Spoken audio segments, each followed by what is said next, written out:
ஒரு ஆரோக்கியமான சமுதாயத்துடைய ஆணி வேராக இருக்கிறது மருத்துவர்களும் செவிலியர்களும் தான். கோவிட் காலத்துல நாமெல்லாம் மருத்துவர்கள் செவிலியர்கள் ஏன் மருத்துவமனையில பெட்டே கிடைக்காம எவ்வளவு கஷ்டப்பட்டோம் அப்படிங்கிறது நமக்கு தெரியும். அதே போல நமக்கு அன்றைக்கு இருந்த சூழ்நிலையில நம்மளாம் வீட்டை விட்டே வெளியில வர பயந்து கிடந்த காலகட்டத்தில் உயிரை கூட துச்சமாக நினைச்சு நமக்காக பணியாற்றிய மருத்துவர்களையும் செவிலியர்களையும் நாம வணங்கி கொண்டிருக்கிறதும் நமக்கு தெரியும். அப்படிப்பட்ட கோவிட் காலத்துல ஏற்கனவே அரசு வேலைகள்ல இருந்த செவிலியர்களுடைய எண்ணிக்கை பத்தல அப்படிங்கிறதுனால அன்றைக்கு ஆட்சியில் இருந்த எடப்பாடியாருடைய அரசாங்கம் 2400 செவிலியர்களை அவசரமாக ரெக்ரூட் பண்ணி பணியமர்த்தினாங்க.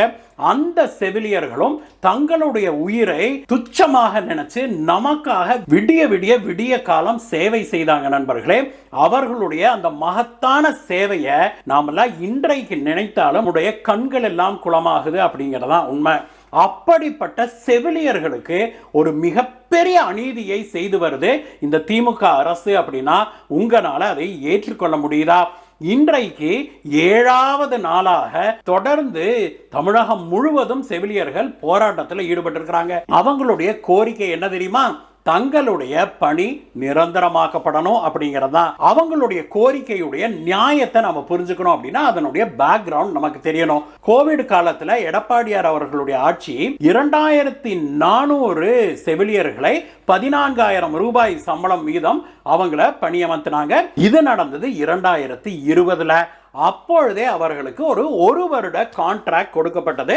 2020 இருந்து 2021 வரைக்கும் அவர்களுக்கு தமிழக அரசு வேலை கொடுத்திருந்தது. 2021 மே மாசம் தேர்தல் நடக்குது.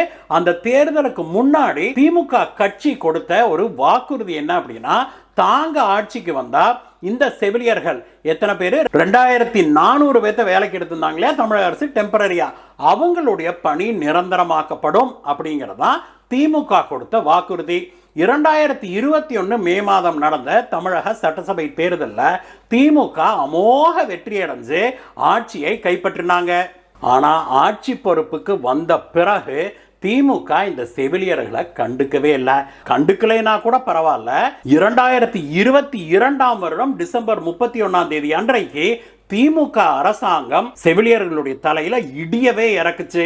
கோவிட் காலத்துல பணியமர்த்தப்பட்ட 2400 நர்சுகளுடைய கான்ட்ராக்டையும் டெர்மினேட் பண்ணி அவங்கள வேலையிட்டு தூக்குறோம் அப்படின்னு ஈவு இரக்கமே இல்லாமல் அறிவிச்சது திமுக அரசாங்கம். அதற்கு பிறகு செவிலியர்கள் போராடினாங்க. அது மட்டும் இல்லாம அவங்க கோர்ட்டையும் நாடினாங்க. இதனால அவர்களுடைய பணி டெம்பரரியாக மீண்டும் மீண்டும் கான்ட்ராக்டாகவே அவர்களுடைய பணி இன்றைக்கு வரைக்கும் தொடருது நண்பர்களே. அவர்களும் போராடி போராடி சலிச்சு அலுத்து போயிட்டாங்க. கோர்ட்லயும் போராடுறாங்க, சாலையில இறங்கியும் அவர்களுடைய கோரிக்கைகளுக்காக போராட்டம் நடத்தி வர்றாங்க. ஆனால் தமிழக அரசோ எந்த விதமான ஒரு கனிவையும் அவங்களுக்கு காட்ட மாட்டேங்குது. இன்னும் சொல்ல போனா ஈவு இரக்கமே காட்ட மாட்டேங்குது அப்படின்னு சொல்லணும். தங்களுடைய உயிரை கூட துச்சமா மதிச்சு கோவிட் காலத்துல நமக்காக விடிய காலம் சேவை செய்த அந்த செவிலியர்களை இன்றைக்கு போராடுறாங்கன்னா அரெஸ்ட் பண்ண வேண்டியது, கொண்டு போய் ஒரு பஸ் ஸ்டாண்ட்ல இறக்கி விட்டு போறது, அங்கேயும் போராடினாங்கன்னா அப்புறம் பிடிச்சு அரெஸ்ட் பண்றது அப்படின்னு தொடர்ந்து தமிழக அரசு அவர்களை வஞ்சித்து கொண்டே வர்றதை நம்ம பார்க்கும்போது நமக்கெல்லாம் உண்மையிலேயே மிகப்பெரிய மனவேதனையாக இருக்குது. இன்றைக்கு 7வது நாளாக போராட்டம் நடக்குது. இப்படிப்பட்ட செவிலியர்களுக்கு கொஞ்சமேனும் தமிழக அரசு கருணை காட்ட வேணும். இந்த கோவிட் காலத்துல நமக்காக சேவை செய்த இந்த செவிலியர்களுக்கு பணியை நிரந்தரமாக்க வேணும் அப்படிங்கிறதா நம்முடைய கோரிக்கையாகவும் இருக்குது. இந்த விஷயம் இன்னும் முடிந்த பாடில்லை நண்பர்களே.